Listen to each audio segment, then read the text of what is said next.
السلام علیکم، آپ دیکھ رہے ہیں کے نیوز ایچ ڈی۔ میں ہوں حارث علی شاہ گیلانی اور میں ہوں کرن خان۔ چلتے ہیں آج کی اہم خبروں کی طرف۔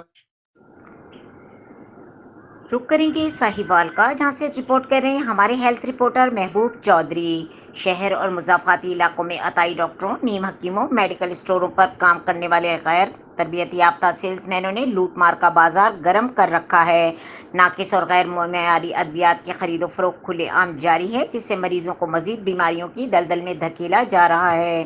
اکثر ادویات شارٹ ہونے کی آڑ میں انہوں نے مہنگے داموں بلیک میں فروخت کیا جا رہا ہے۔ شہر میں دوسرے اضلاع کے غیر معیاری ادویات بغیر وارنٹی لا کر فروخت کی جا رہی ہیں، جنہیں کوئی پوچھنے والا نہیں۔ میڈیکل اسٹورز پر کوالیفائڈ پرسن کی موجودگی کو لازمی قرار دیا گیا، لیکن ان کی عدم موجودگی کے باعث اکثر اوقات مریضوں کو غلط ادویات دینے پر مریضوں کی حالت مزید بگڑنے کے کئی بار اطلاعات بھی سامنے آئی ہیں۔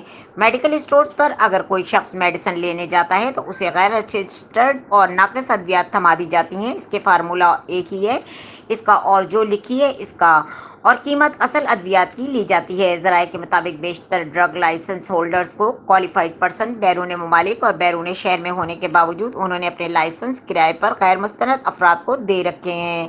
شہر بھر میں سرعام مریضوں کا استحصال کیا جا رہا ہے، جو کہ مذکورہ ڈرگ انسپیکٹرز کی مایوس کن کارکردگی پر بہت بڑا سوالیہ نشان ہے۔